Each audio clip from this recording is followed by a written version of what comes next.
Good Saturday morning, everyone, and welcome into today's daily Bible reading for November the 11th. Today we are reading together in Second Chronicles chapter 21.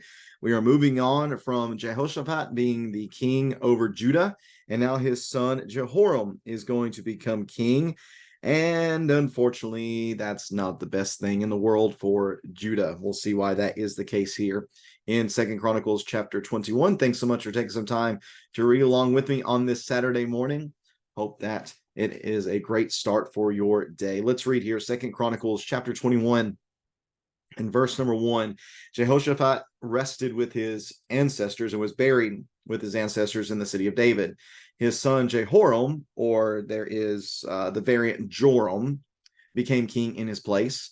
He had brothers, sons of Jehoshaphat: Azariah, Jehiel, Zechariah, Azariah, Mishael, and Shephatiah. All these were the sons of King Jehoshaphat of Judah. Their father had given them many gifts of silver, gold, and valuable things, along with the fortified cities in Judah. But he gave the kingdom to Joram because he was the firstborn. When Jehoram had established himself over his father's kingdom, he strengthened his position by killing with a sword all his brothers as well as some of the princes of Israel. Jehoram was 32 years old when he became king, and he reigned 8 years in Jerusalem. He walked in the ways of the kings of Israel, as the house of Ahab had done, for Ahab's daughter was his wife.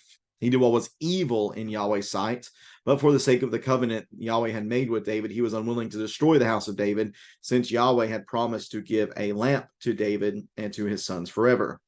During Jehoram's reign, Edom rebelled against Judah's control and appointed their own king. So Jehoram crossed into Edom with his commanders and all his chariots. Then at night he set out to attack the Edomites who had surrounded him and the chariot commanders. And now Edom is still in rebellion against Judah's control today. Libnah also rebelled at that time against his control because he, referring to Jehoram, had abandoned Yahweh, the God of his ancestors. Jehoram also built high places in the hills of Judah, and he caused the inhabitants of Jerusalem to prostitute themselves, and he led Judah astray. Then a letter came to Jehoram from the prophet Elijah, saying, "This is what Yahweh, the God of your ancestor David, says. Because you have not walked in the ways of your father Jehoshaphat, or in the ways of King Asa of Judah, but have walked in the ways of the kings of Israel, have caused Judah and the inhabitants of Jerusalem to prostitute themselves like the house of Ahab prostituted itself, and also have killed your brothers, your father's family, who were better than you. Yahweh is now about to strike your people, your sons, your wives, and all your possessions with a horrible affliction. You yourself will be struck with many illnesses, including a disease of the intestines, until your intestines come out day after day because of the disease." Yahweh roused the spirit of the Philistines and the Arabs who lived near the Cushites to attack Jehoram. So they went to war against Judah and invaded it. They carried off all the possessions found in the king's palace and also his sons and wives. Not a son was left to him except Jehoahaz, his youngest son. After all these things, Yahweh afflicted him in his intestines with an incurable disease. This continued day after day until 2 years passed. Then his intestines came out because of his disease, and he died with severe illnesses.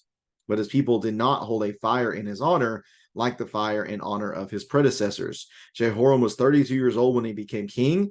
He reigned 8 years in Jerusalem. He died to no one's regrets and was buried in the city of David, but not in the tombs of the kings.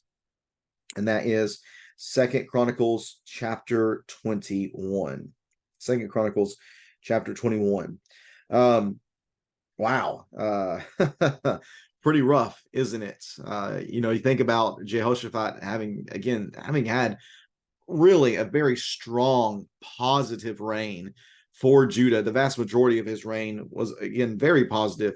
He did everything he could to not only seek Yahweh himself, but also to lead the people to serve Yahweh, sending out his priests and the Levites and his officials to go throughout the land, taking the book and the instruction of the law in order to lead the people to a greater knowledge of God so they could be greater servants of God.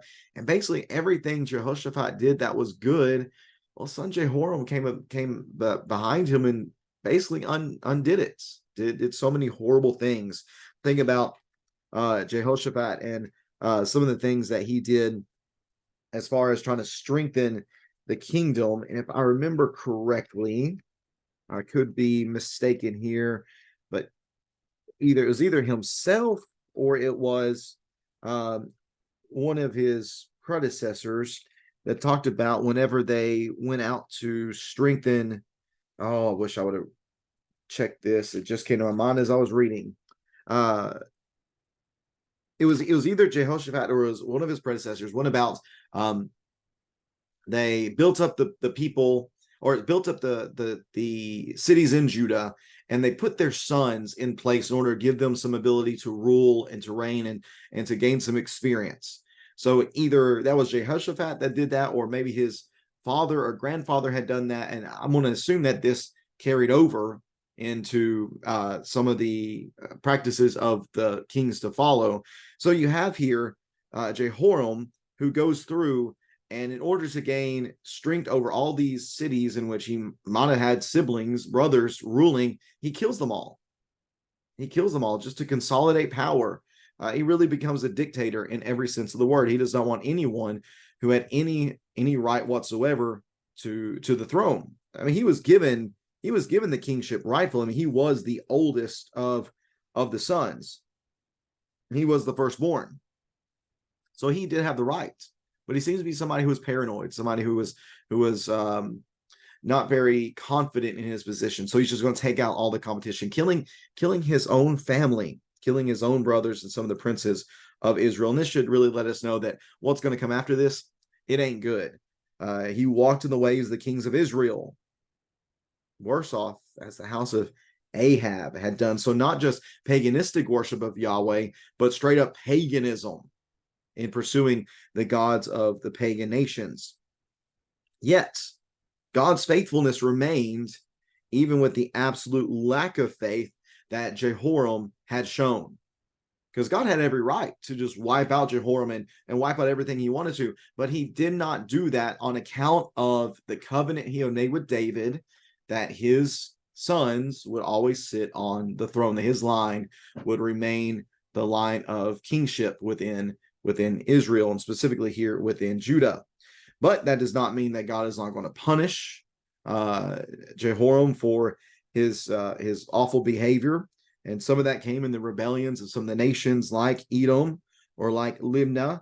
And we're told specifically that these nations rebelled against him because he had abandoned Yahweh, the God of his ancestors, because he had built high places in the hills of Judah. Because he had caused the inhabitants of Jerusalem to prostitute themselves. He led Judah astray. He led Judah astray. If you do any kind of Bible marking at all, I would really circle that or highlight that, because that just shows the type of person that he was. Whereas let's see here, going back, let's see, going back to Jehoshaphat, showing just the good things that he did. Let's see here. Going back to chapter 17. Going back to chapter 17, where he sent out again his royal officials. He sent out the Levites. He sent out some of the priests. They taught throughout Judah, having the book of the instruction with them. They went throughout the towns of Judah and taught the people. So they sought, Jehoshaphat did, and those who were part of his edification plan to teach the people about Yahweh, to draw them closer to God. Again, all of that is undone by Jehoram here, in that he led Judah astray. Jehoshaphat, through the teachers, led them closer to God, but here's Jehoram pushing them further away by his horrible rule. So what happens then? Well, God's going to get Jehoram's attention by sending the prophet Elijah to him, and talks about, he just accuses him of all the things that he has done that are evil. To sum it up, you've walked in the ways of the kings of Israel. You've caused the inhabitants of Judah and Jerusalem to prostitute themselves. You've killed your brothers, your family. They were all better men than you, and you killed them.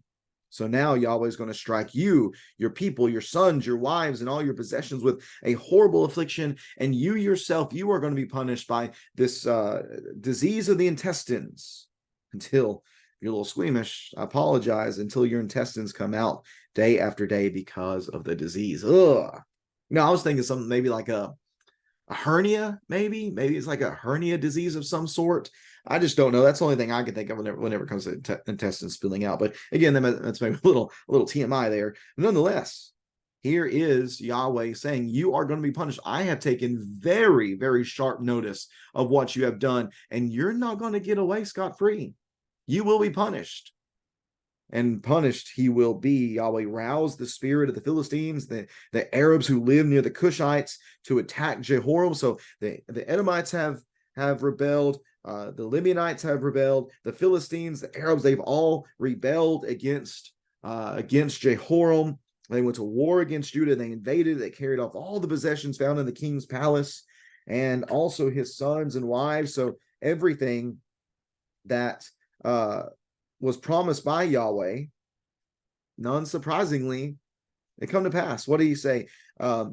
Yahweh is now about to strike your people, your sons, your wives, and your possessions with a horrible affliction. What happens? They are carried away by these invading people. The only one that's left is his son Jehoahaz. And again, you could see Yahweh's working there so that, again, a descendant of David would be on the throne. And yet, Jehoram himself is afflicted by in his intestines with the incurable disease, and he died from that severe illness. And notice what is said about him. You might remember what's said about Asa in chapter 16 and verse 14, that they made a great fire to honor him after his passing. Well, no such thing is done for Jehoram. In fact, no one regretted his death, and he was not even buried in the tombs of the kings. There was no honor, only shame associated with the passing of this man. What a horrible king Jehoram was. And because of him, many people suffered. Man, isn't that just a lesson that we need to be reminded time and time again, that our poor decision-making, it doesn't just affect us, but it has a very real chance of affecting others in a truly profound way. In a very negative way, our own poor decision-making can have a horrible impact on others. So whenever we're thinking about our decisions and we're working through things in our minds, we can't only think about ourselves. We have to think, how is this going to affect other people? And really, we should use that as a deterrent to making bad decisions, knowing the real impact that it can have on others. If you have any questions or comments here about this text here in 2 Chronicles chapter 21, please feel free to leave that in the comment section below. We're going to continue on reading tomorrow in 2 Chronicles 22, talking about the next king, who is going to be Jehoahaz Ahaziah. He's got two names. He's called Jehoahaz in chapter 21. He's called Ahaziah in 22. But we'll read about him and his reign, which unfortunately was not much better. We'll read about that tomorrow on Sunday, the 12th of November. Looking forward to reading that with you then. And thanks for reading along with me today. Hope you have a great rest of your Saturday. May God bless you in all that you do, and hope we will see you tomorrow. Take care, and God bless.